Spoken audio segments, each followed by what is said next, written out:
I had mentioned before I was going to make this type of video, and here it is now. We all know money is a massive part of GTA Online, and to get a better experience of the game you'll need to have a good amount of it, and businesses are definitely one of the best ways to earn money in the game. Some better than others, so in this video I'll be listing what I think are the top 5 best businesses in the game currently. This is entirely my opinion, as some people like doing other businesses more. But before we get into the video, we're trying to reach 1,000 subscribers by the end of the year, so subscribing will help out massively. Anyway, onto the video now. Also, this list is in no particular order. My favourite business to do right now. The Acid Lab is such an easy business to run, and it's also an effective one for making good money. First, it's only $1 million, 750k for the Acid Lab and 250k for the upgrade, which you do unlock by doing 10 DAX missions. It's a lot less expensive compared to other businesses, and it can be more effective when it comes to how much money you can make. Without the upgrade, you can make 237k per sale, and with the upgrade, you can make 350k per sale. But selling in a public lobby will increase the payout by 2.5% per player, so you can earn a lot more money by selling the Acid Lab in a public lobby if you're willing to risk it. The sale missions are some of the easiest to do, as it's a solo business, which means you only get one sale vehicle, compared to say MC sale missions, which you get 3 vehicles most of the time, which only being given 1 vehicle is so much better than 3, as if you're selling in a public lobby you have 2 vehicles just sitting there, which anyone could just walk up to and destroy it. With that, the sale missions are a big part to why I like this business a lot. Most businesses do have an upgrade option to speed up production, but it's definitely a pricey one. But the Acid Lab has this for free if you want to walk up here and interact with it. But it does have a 1 real life day cooldown, which is better than nothing, and it doesn't cost a single penny, so I'm not complaining. It's a pretty balanced feature. And lastly, this is indeed a passive business, which means production will continue to go up no matter what you're doing in free mode. This will be the most expensive business to run, and not just down to how much the actual business costs. The business itself does cost up to 1.7 million depending on what one you buy, as all tend to vary in price. But what makes this the most expensive business to run is how it actually works. The nightclub doesn't require any resupply missions unless business battles appear, which you don't need to do, but instead it runs off other businesses such as all your MC ones in both the warehouse and bunker. Along with running off other businesses, you'll need to hire some technicians. If you have the money to do so, I recommend hiring all 5 of them. I also recommend buying all 5 levels of the storage facility, as it means that you can hold more stock, which will allow you to make a lot more money when selling. The sale missions are again solo, but instead of getting a bike, you either get a van or truck depending on how much stock you're selling, to which can be upgraded to have armor and weapons such as proximity mines and turrets, which can be really helpful for dealing with griefers. Like the Acid Lab, it is a passive business, so do something else while this business grows in the back. You can also purchase upgrades for the nightclub, but the only one that's actually worth it is the equipment upgrade, as the security one is so pointless, because the nightclub barely ever gets raided. Like, mines hasn't been raided in maybe a year or more. The staff upgrade is just for the nightclub's popularity, which you can buy if you want. And lastly, as a little bonus, it can hold up to 40 personal cars if you buy all the garage floors. Definitely shouldn't be the first business you buy, but if you have a decent amount of them up and running, then adding this would be a great option.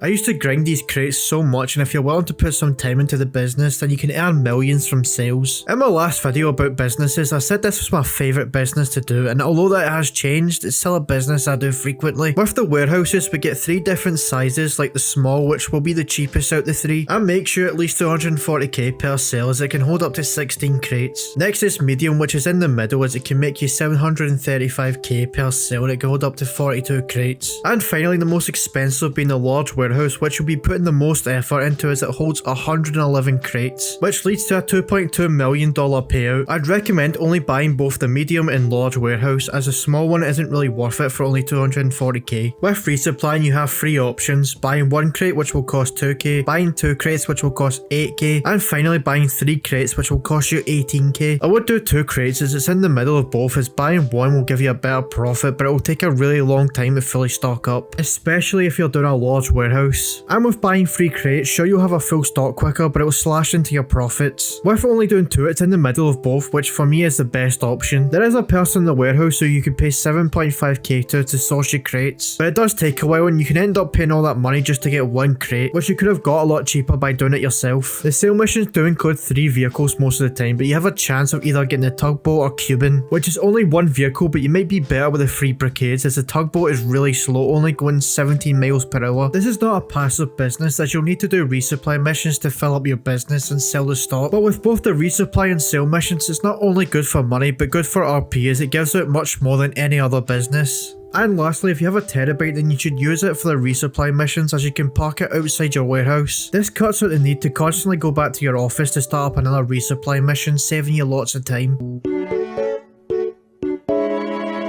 The first business that doesn't require any selling of a product or resupplying. You have 3 ways to make money using this business. First is the Dr. Dre contract missions, also known as the data leaks, which will take the longest, up to 1 hour and 30 minutes. But does pay out 1 million plus extra, as when you complete each mission you'll be rewarded around 10k, and in the finale mission, players are rewarded 100k as a bonus, so you can end up making more than 1 million. But you'll need to sit through long unskippable cutscenes, which is why it takes so long to do. The second way to earn money is by doing contract missions, which come in 3 different levels. Professional being the lowest, which you can make between 31k to 42k. The next is Specialist, which is in the middle, and you'll make between 44k and 56k. And the final level is called Specialist Plus, which is the highest level and will make you 60 to 70k. You will need to either interact with the computer in your agency or call Franklin to do these missions. But with phoning Franklin, it is randomised, so doing it on the computer might be the better option, as you get 3 mission options to pick. The mission levels are also random, so you might end up with 2 professional and 1 specialist. A last way to earn money using the agency is by doing payphone hits, which are unlocked by doing free contract missions. You will need to phone up Franklin, request a payphone hit, and then he'll phone a nearby telephone which you'll need to interact with. After sitting through Franklin's waffling, if it's your first time doing these missions, then you'll be given 1 out of 8 missions to do, which will either see you kill a CEO of a construction site with a bulldozer, gas tank, or dropping a container on him, or driving a tech entrepreneur into the sea or a petrol station, along with the other 6 missions, which are all different from each other and unique. The missions will be given out in random order, and you will be able to make extra money by killing the target in the way Franklin wants you to, which he will text you and it will appear on the top left corner. The payout used to be 80k when completing both the mission and bonus, but now it's been nerfed down to 45k, which is unfortunate because it used to be a good way to earn some quick and easy money. With all the ways to earn money, the agency also comes with some other benefits, such as owning your own gun shop, which is the only place you can buy the stun gun and EMP launcher. And just like the nightclub, it also comes with a garage which can hold up to 20 personal vehicles and comes with a personal mechanic. This is where you can equip the Armani tech, which is definitely worth the money.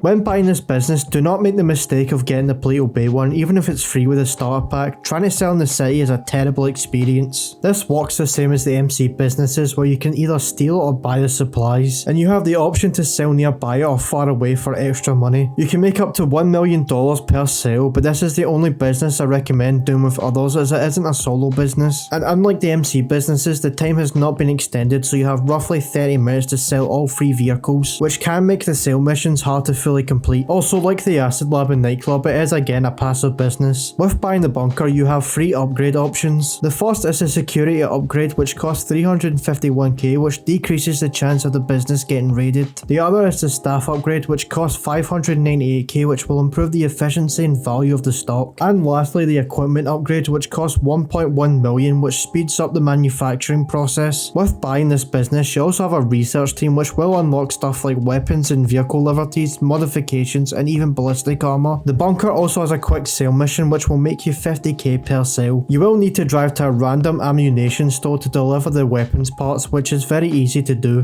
But you do have the occasional NPCs who come after you with their aimbot, but apart from that, they're very easy to deal with. And you have the MOC workshop where you can customize your MOC, but this is the most useless special vehicle in the game. Like, it genuinely does nothing. And that is the end of the video. Sorry for the no uploads in a month, but for 2 weeks I've been on holiday and I've also had to redo this video. But hopefully I'm going to be back on my grind. I'm not trying to jinx myself though. But if you enjoyed this video, please consider liking and subscribing and helping us reach 1000 subscribers. But have a good day or night.